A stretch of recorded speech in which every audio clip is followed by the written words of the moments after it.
Announcement, everybody. Abortion-free Wisconsin. What? Yeah. What's up? Abortion-free Wisconsin. That just sounds good. It rolls off the mouth. It does. It's a happy thing to celebrate. I think so, too. A lot of people are saying we're not allowed to celebrate now. Even a lot of Christians don't celebrate too much. You don't want to boast about stuff. I always think, how's that going to happen on Easter? Are you guys going to boast about Christ resurrecting from the dead still? I hope so. I hope they do too. Yeah. All right, so here's why we're here today, though. I got my friend Jenna.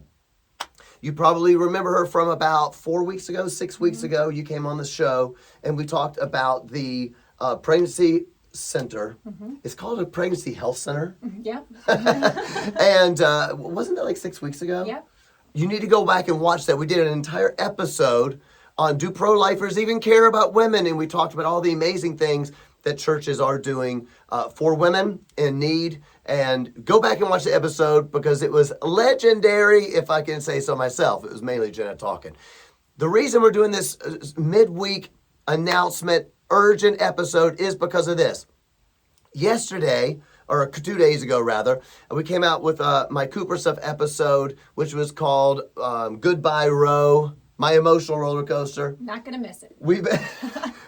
Everybody's been on this emotional roller coaster. We're super happy, but we're super annoyed at some of the nonsense we're seeing.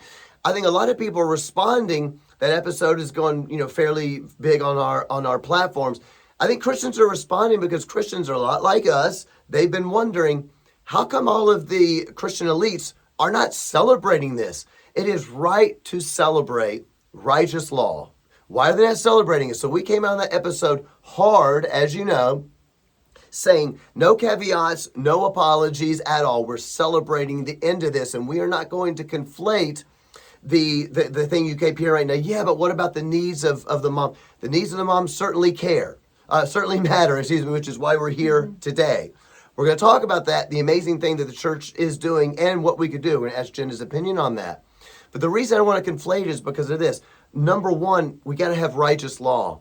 And we can't be concerned with like the imposition of righteous law on other people. Nobody would say, hey, you're not allowed to steal, but we do have to consider the needs of the people that are stealing. You don't do that. You have righteous law because righteous law reflects the character of the lawgiver, and that is the attributes of God. It's who he is. God loves justice. It's a part of who he is. So we came out hard on that episode, and a few people said, John, do you even care about the women here? You don't care about their needs at all? Of course we care about that, which is why we're doing this episode. We already did the one where we came out hard. Righteous law matters. Now, I want to talk about something else that really matters, which is charity and mercy, all right? That is the role of the church. It's the role of the family and of the individual. And we need to do charity and mercy as an expression of what Christ has done for us, right? So that's what we're here to talk with Jenna about today. Now, number one, so Roe's overturned. Yes.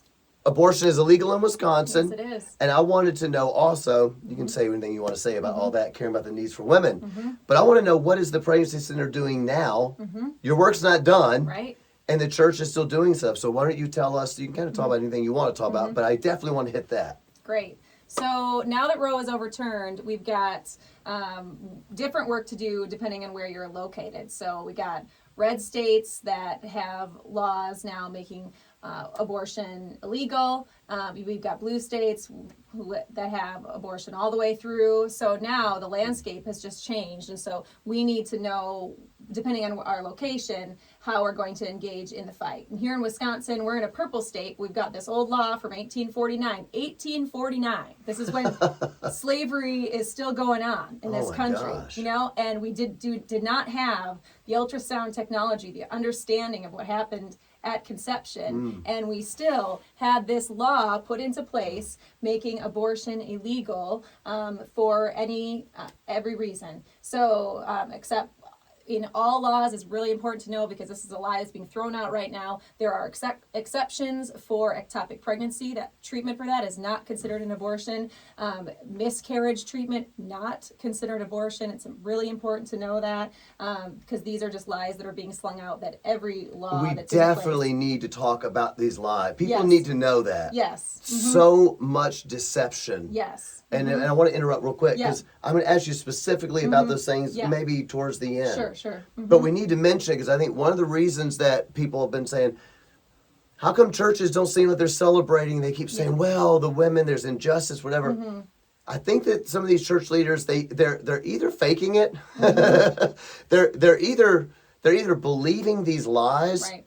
It's almost like depending on what sort of news channels you watch, you know, if you're getting lies and you go, okay, I believe all the lies, and then you build ethics on top of the falsehoods. Yeah. They're either believing it or they're acting like they believe it so that people think they're nice. Right. I don't know which one, Yes. but we need to talk about those deceptions for sure. Yes. So go ahead. Yeah, so now in Wisconsin, we are going to be working to bring in as many women still as we can who are planning to abort. Where we're located, southeast Wisconsin, it's very easy to get to Illinois for an abortion. So we're going to be continuing to do abortion intervention as much as we possibly can. But nationwide, regardless of what state you are in, the big push by the abortion movement is abortion pills by mail. So there is a targeted effort to let young women know that if they get pregnant, they can order abortion pills online, have them delivered to their house. They're being told this is completely safe, this is completely fine. It's called missed period pills, and you can get it easily if you are even underage, regardless of where you're at in your pregnancy, if it's been confirmed that you have a not an ectopic pregnancy. So the dangers of this are many, and the abortion movement, of course, knows this. But if a woman has an ectopic pregnancy, it means the baby's not in the uterus. These pills cause the uterus to contract.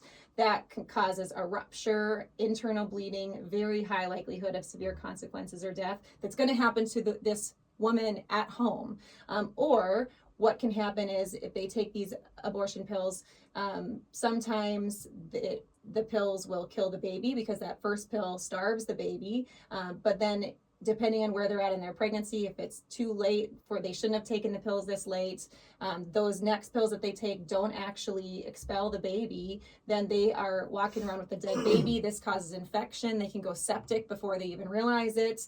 Again, very dangerous. Or part of the baby can come out with these, and then you continue to hemorrhage. So then you're at home and this is happening. So these are super dangerous, much more dangerous for the mother than even a surgical abortion is, but it's being downplayed by the abortion movement. Oh, really? And this is being pushed. This is the next push. So we need to be, because they're definitely making it sound like that's okay because we have this, and it's a much simpler thing. You take the pill, but you're saying there's more possibility of complications. Yes, yep. So we in the pro-life movement need to be really getting the messaging out. We need to be smart with our marketing. We need to be excellent and competing with this marketing so that women know they can come into a pregnancy center, they can see an ultrasound, and they can receive options counseling. We have a chance to contend for that life. Also, we are working to open a home. Our clinics are also opening a maternity home, so moms that are in need of a safer place, we're able to care for them, we're able to walk alongside them. We want their actual life to be changed. We don't want to just change their mind and have them go home now in their dysfunction with the baby. We want to see people coming to know Christ and having their lives transformed. We are working on getting early prenatal care established so that women who especially were very abortion-minded can continue right away to get extra care and nurturing through that time so that they can be just confident in their decision to choose life. Can I say this? I want to mention again, because I don't want to skip over this. This is pretty awesome stuff. Our church, so just so people know, our church, we go to the same church, we pooled resources and built a house. Yeah. So just so people know, we actually built a house. And the idea of the house is going to be for people, I'm assuming these are people that need, you're always hearing, well, what do they do about housing and this and this and this? We say, hey, you know what? We're the church. I just want to say it again because people say, you don't even care about the women. It's like, no. We're standing for righteous law, which is good. We did that. Now, what does the church do? We built a house where people can come. They can live there. I don't even know how the rent works. Do they pay rent? Do they not pay rent? What's the deal? Yeah, they'll pay a low amount of rent, and just as a way to help them with responsibility. So our social worker will be working with them to taking steps towards saving, towards getting their own place. Right. It'll be very, very minimal. You're and- paying a lot more minimal rent Yeah. than you would pay anywhere else, and it's a much nicer place. Absolutely. And you Yes. have people in your life, Yep. and there are other people there. Yep. So, in other words, we're still offering women these services. Yep. They say, well, now I gotta have my baby. I don't know what to do. We say, that's okay. We do know what to do. Yep. We can help you get hooked up with financial help. Yep. With housing, with a social worker, with helping you plan your stuff. We can help you fill out the paperwork to get health insurance. We can help you fill out paperwork to get health care from the state that is actually more, welfare oriented. These things are actually being done by the clinic now, even though this, the actual abortion is illegal. Yep, and with the rent, the idea would be that we keep it for them and gift it back to them when they need it as a starting. So it's all about them and caring for them and wanting to help them be able to thrive. That's the goal. So okay, so are you guys going to be busier now or not as busy? What's your deal? Yeah, definitely busier. We are excited about that. We want women who need help to be coming to us. We're going to be caring for those moms that aren't choosing abortion now because it's not as readily available, and so we want to be able to provide services to them as well as, because of where we are located, just continuing to contend for life. The Milwaukee, Madison area is where most of the abortions are happening, so we want to be able to have them come into us before they are headed to Illinois for their abortion. So, I mean, Christians, support your local pregnancy centers, get involved. I mean, find out, first of all, find out what they believe and what they're actually doing, because there are some, I will say, that are definitely kind of woke, and those, I mean, I heard a pregnancy center leader say recently, well, we maybe shouldn't use life in our names or in, because that's kind of touchy, that's kind of hot button. No, it's illegal in our state, so we can just be focused on not that hot button stuff, not that lifey stuff, and I was like, woo, okay, we're in bad territory there. Or I had someone tell me on Twitter recently, who was kind of touting her pregnancy center involvement, that she was scared for our clients. And the reason she's scared for our clients is because I said we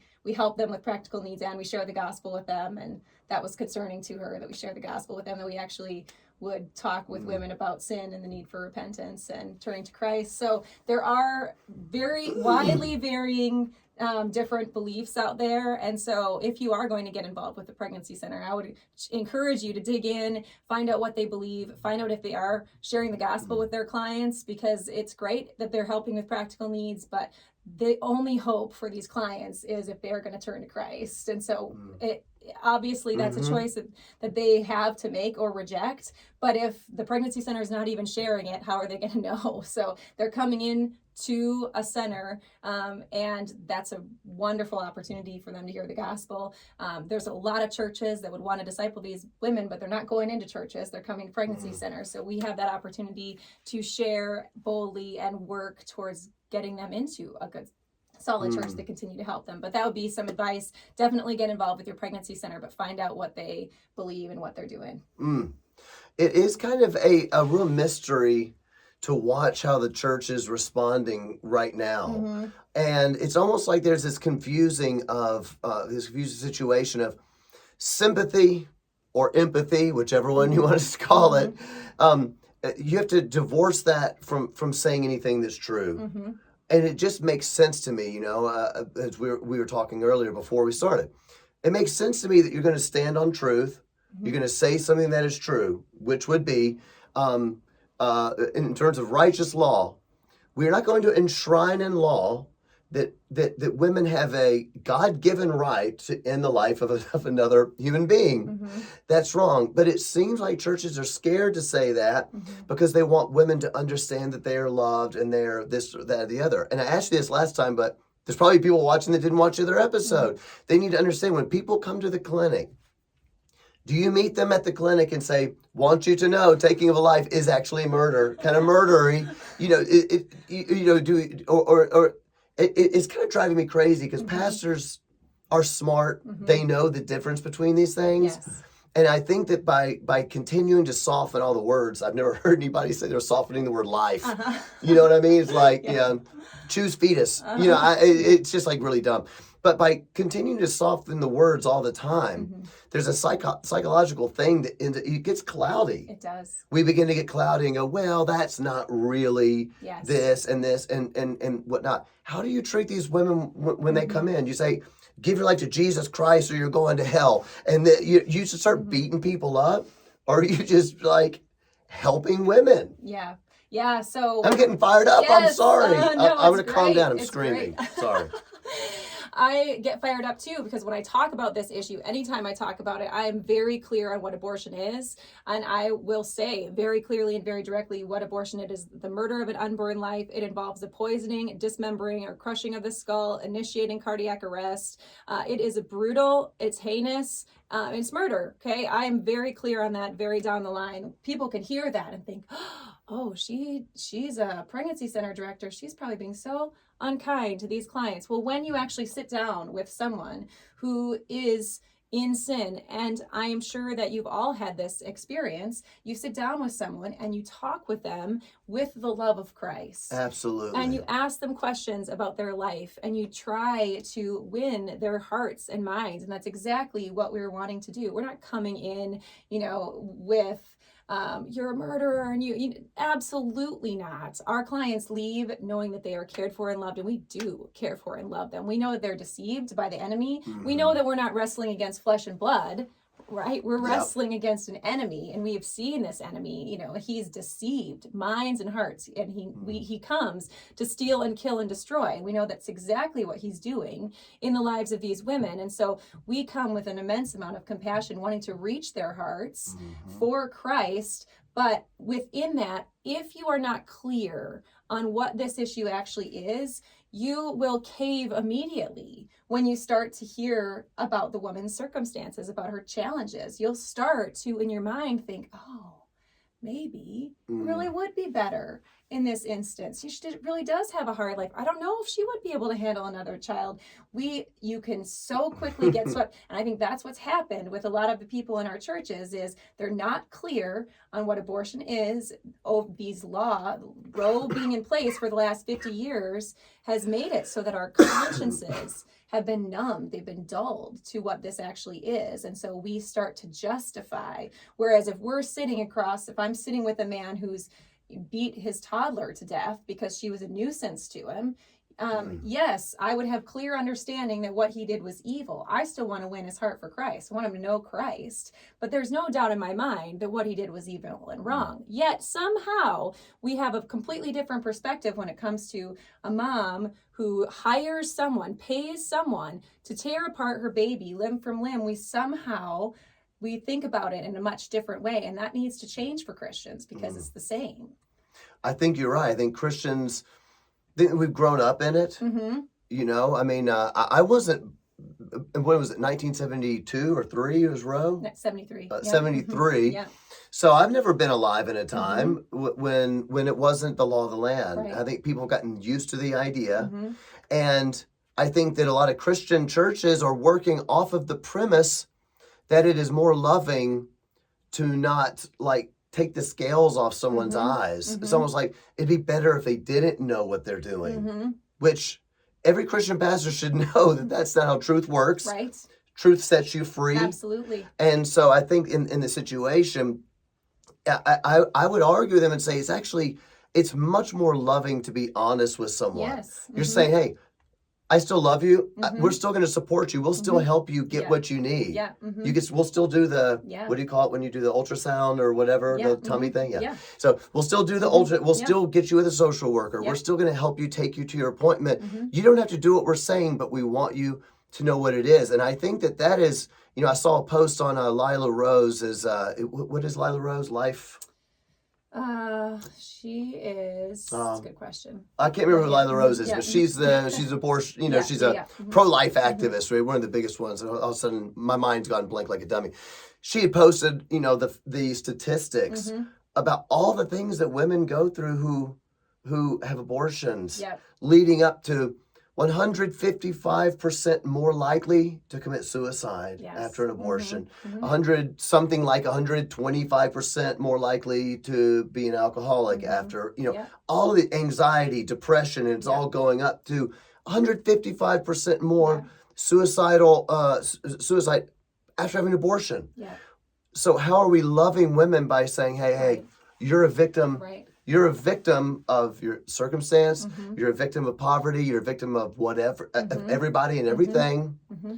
Ultimately, they act like they're victims of God, kind of. Like God's the one that made you pregnant, or that biology, it's God's fault. Yes. They treat them so much like a victim, they're actually hurting them on the other side. Well, pastors used to be very clear on when sex was for also. You know, I mean, that was kind of like, used to be something that pastors actually promoted was, you know, abstinence until marriage. So it's, I mean, these days, if you could just get if you just get a pastor like to live by that standard, it'd be a good thing these days. A bunch of pervs, a bunch of stinking commie pervs. Anyway, I interrupted you, but you're right. Yeah. So I mean, that's where we've just slipped and fallen so far. And you're absolutely right. Women aren't going to be changed by not hearing the truth. I mean, part of the being born again is actually just repentance of your understanding, conviction of sin, and then repentance. And that is so not preached now. We're so in such a seeker sensitive time where you just can't say anything to offend everyone. Well, how is anyone going to be transformed by the gospel if nobody knows that what you're doing is wrong? And it seems like women just get a free pass. Women just couldn't possibly sin. You know, a woman who is pursuing an abortion, it just couldn't be for any other reason except for she's in complete victim of her circumstances. That's what it seems like to me. A lot of people are saying it's just not the truth. She's a sinner, just like I'm a sinner and in need of a savior. And it was mercy to me to hear that and to know, you know, to know that. And that's the exact same thing for these women. We are not helping them by not speaking the truth. And so, yes, it's going to offend people to hear exactly what abortion is. Yes, it's going to hurt people's feelings and they're going to feel grief at when they see actually the truth of what abortion is, when people speak boldly, when Christians don't stay silent, because we shouldn't stay silent in these times. Lots of people are talking about abortion right now, and it's not a lot of people on the pro-life side, very few people on the pro-life side. So all those people in the middle whose minds, consciences are being formed, they're being formed by people on the progressive left. And, you know, they're just being fed these lies and believing them because they're not seeing enough truth to counter that from Christians. And I know we like to be really nice, and while people seem upset, it seems like the best thing to do is just kind of keep quiet and let them be upset. That's not the best thing to do. We need to be bold. We need to be speaking up for the truth because these women need to know. It's how they're going to come to repentance. I think that's a great point because there is a lot of, I'm hearing a lot, and great people too, people that I love. They're like, hey, I don't think we should be, it's almost like people are so mad. Don't celebrate it. They're not saying that celebrate your heart. Don't post it on social media. Don't tell a friend that you're happy. You just need to keep it cool. Don't gloat. Don't spike the football. You know, it's that sort of thing. And I think what they don't understand is that I hear you, but that's not the way the culture works. What you will end up having is only loud voices on one side, and then it causes everybody to be like, no one agrees with it. It's like a form of propaganda, right? And it's the reason, like, for instance, most of the country doesn't buy into gender theory, radical gender theory madness. I mean, Democrats don't buy into it. My atheist friends don't buy into it. Almost nobody I know buys into it. Right. But they feel like everybody must, because it's pushed down our throats, and we're not allowed to say anything. Exactly. We don't want to be mean, because Exactly. if we say something, everybody's going to start killing themselves. Right. And so, what I think that people of goodwill, Christians, are saying, don't get too overly excited because it's going to make people mad. But I think what they don't understand is that it's actually to speak the truth. For one thing, we should celebrate when a righteous law happens. The overturning of an unrighteous law. And just the estimates with just the overturn of Roe v. Wade and the trigger laws that came into effect since then, the estimates are 1/3 less abortions immediately. So 2,700 abortions per day. The estimates are that immediately this is saving 900 lives per day. 900 lives per day is 328,500 every year. I think that's worth celebrating. I think that's immediately worth a celebration. And if Christians can't celebrate that, I think that's a big problem. I think it's a problem too. I think a lot on a deeper theological level, I think a lot of Christians don't understand that when we institute righteous laws, that it is a celebration of God. It's a celebration of who he is. Yes. That he makes righteous law, what is it, like, for his name's sake? You know, that's what David says. You put me on a straight path for your name's sake. You know what I'm saying? That it's tied into who God is. I believe that God celebrates righteous law that we put into place based on his own character. Anyway, all right, let's move on.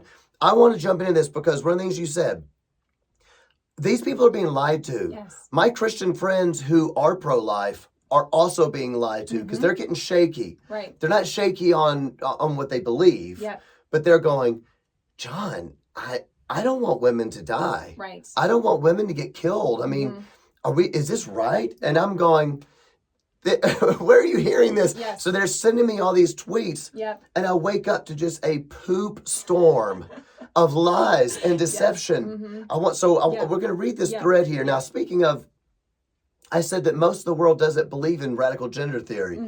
This pastor does because he has his pronouns listed, this guy. So I'm just going to give you a word of counsel. You never listen to godly wisdom from somebody who gives you their pronouns. No. They're done on the list. Exactly. All right, so what's this guy? He's a pastor in Texas. What's this guy's name? Yep, his name is Zach Lambert, and he posted basically a tweet right after Roe came out, basically saying Christians should not be celebrating this. Don't be doing your victory laps. You should hear about all of the terrified messages that I'm getting from women in our churches, which immediately the response was... Yeah, first time I saw it, you're like, women in your church are freaking out? Exactly. The women in your church need to get born again. It sounds like. I'm going to ask this his him.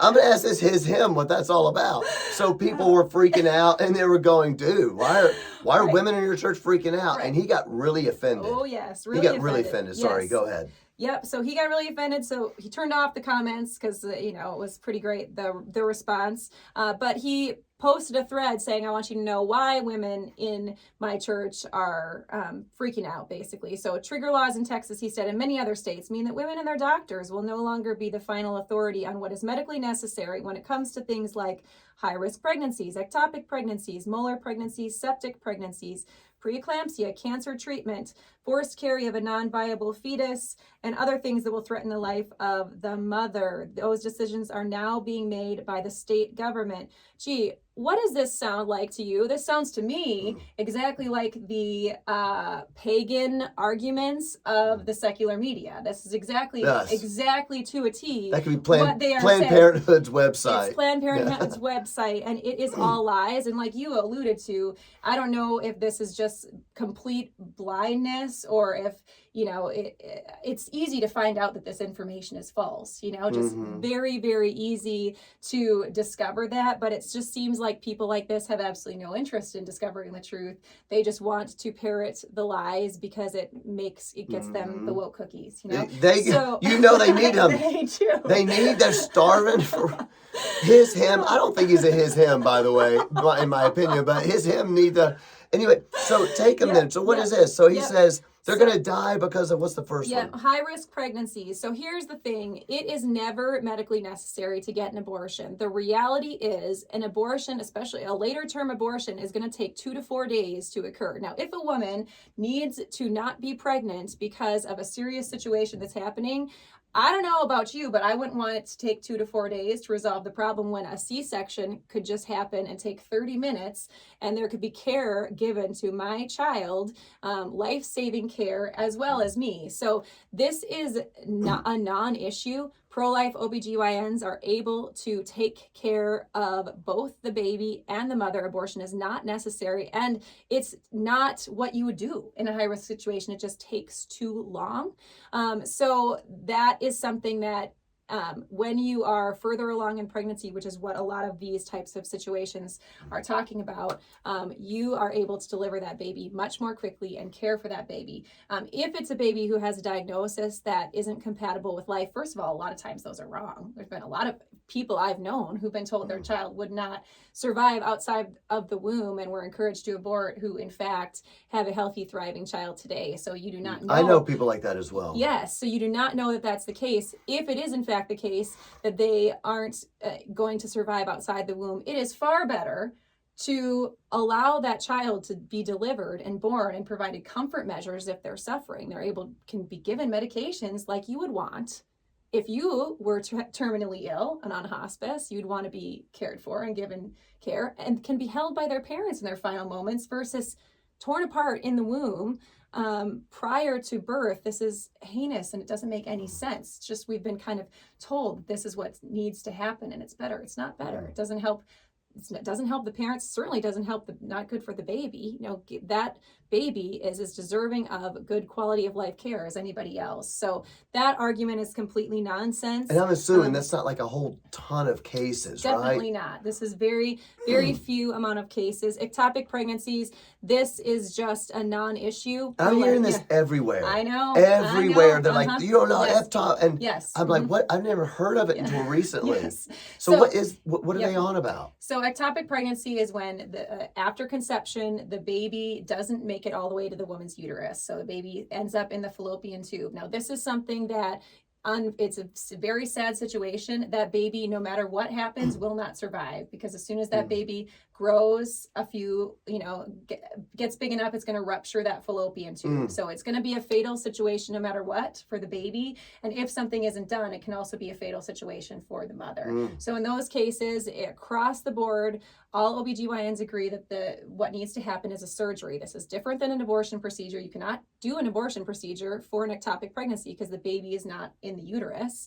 So you need to do a surgical procedure to remove the baby for the sake of the mother's life. And this isn't in any way, language games, right? No. We're not playing Nope. language games. You're Nope. saying that isn't even called an abortion. It's That's not what that is. It is not ever considered an abortion. And to your knowledge, this isn't something that some doctors are or even any pro-life advocacy. Nobody's out there saying ectopic. Everybody kind of knows that's not what this is. Absolutely. And every pro-life law has specific language in it that would allow for treatment of ectopic pregnancy. Oklahoma, which has the best pro-life law in the nation right now. There's specific, exactly. There is specific language in that for treatment of ectopic pregnancy. And that is what it's considered, treatment of ectopic pregnancy. I didn't know they had that in their language. Yep.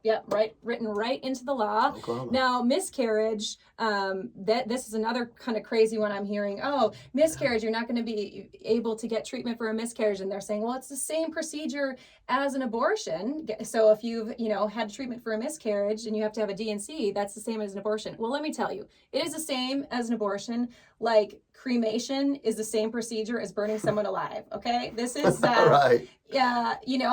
Same procedure, right? Yes, but that's a good way to say it. If you are going to argue that cremation is the same as burning someone alive, I'm going to have a significant problem with that, okay? And it's the exact same thing with miscarriage and abortion. With miscarriage, your baby has died. You absolutely need care. You're going to get care in any hospital facility with any pro-life OBGYN. Again, all laws are very clear in their language of miscarriage and stillbirth. So many people I know that are not pro-life have been posting on their social media that they're afraid they're going to get imprisoned for having a miscarriage.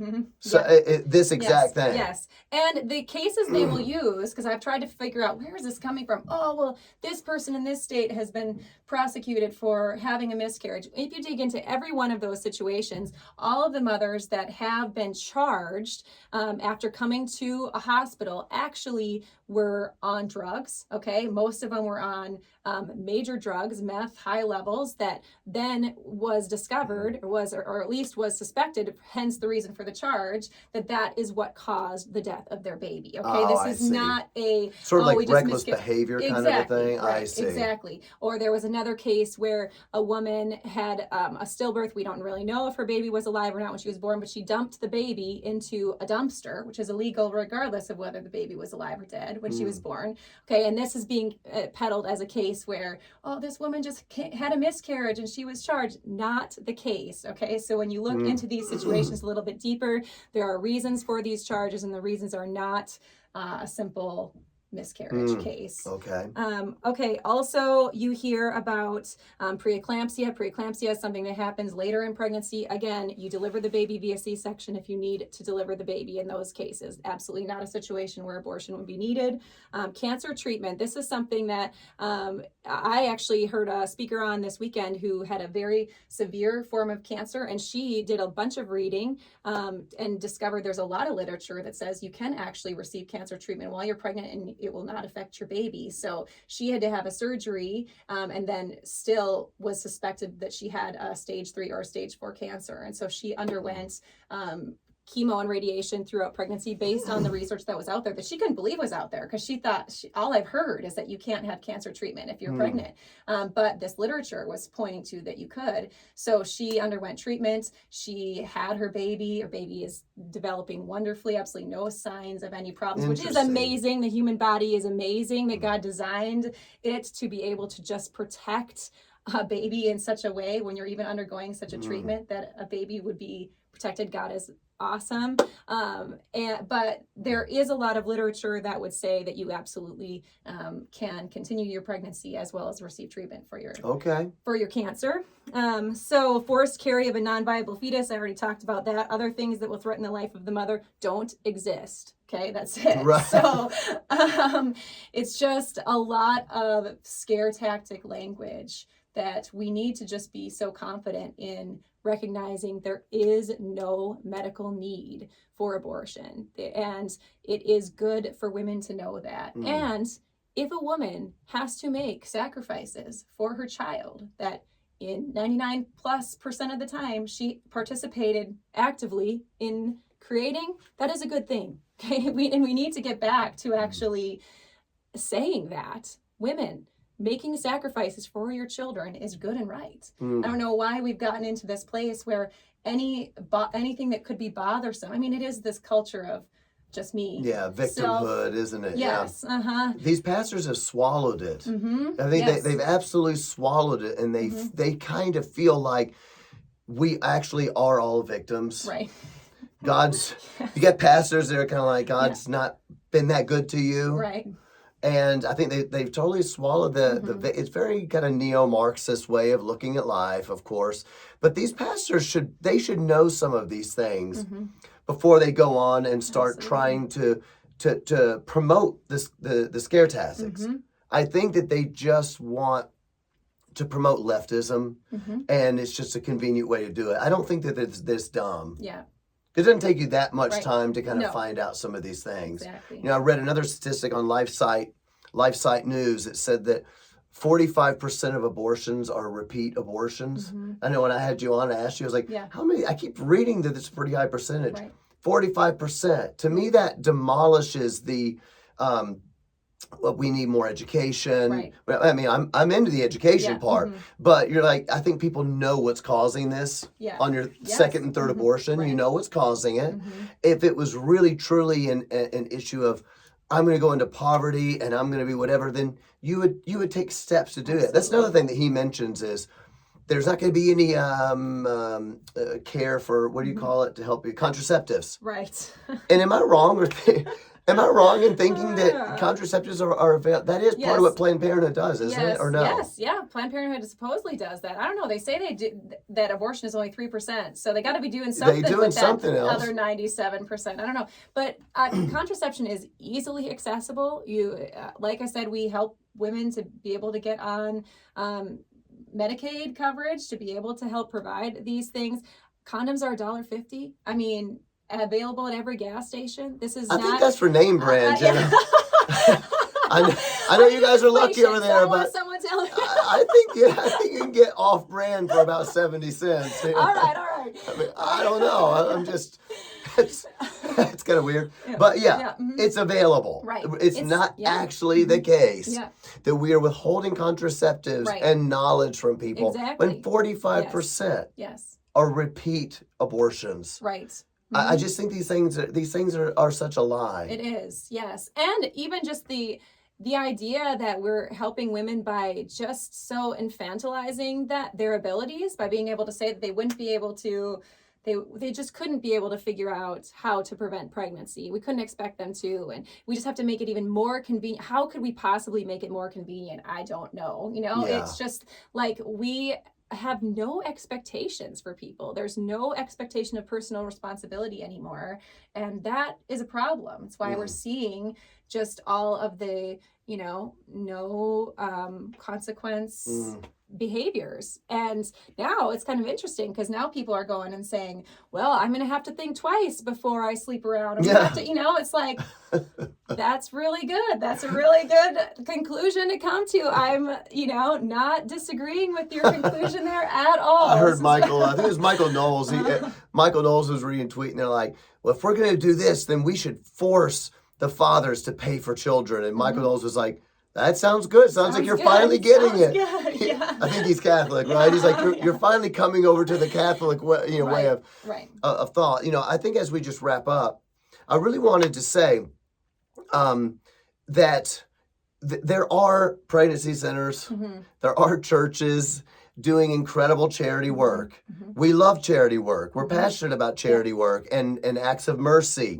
And gifts. These are gifts we're giving women. We don't get anything back. I say we, I mean as Christians, not me, but people that do it. Okay. We don't get anything back for it, right? It's not like I'll do this for you and then you have to come to my church. You have to agree with me. You have to be my friend. There's nothing in it. There's no reciprocity, right? We are giving gifts to people. That's something that we should do. It just belongs in the arena of mercy, charity. That's the church, the individual, the family. And I would just encourage people watching, get involved. If there is not a pregnancy center like this, if you have a heart for it, maybe you want it, maybe you're the guy. You're always looking for the guy. Who's the guy that's going to start it? Maybe you're the guy. Maybe you're the girl. Maybe your church is the one to start it up. Yes, give money to these things as an expression of what Christ has done for us. Get the gospel out, love people in this and the other, but make sure that where you're giving your money is actually clear about the issues. We're not helping people by softening on that, So we want to, number one, we want to celebrate end of abortion in Wisconsin. Amazing stuff. And then number two, we celebrate, hey, we have a lot of work to do to share the gospel with needy people. And I think the season is ripe for that. Anything else you want to say? I don't think so. Thanks for having me on. Go out there and do it, peeps. Baby, baby, baby, if I touch you like these. Read the Bible. Kill myself.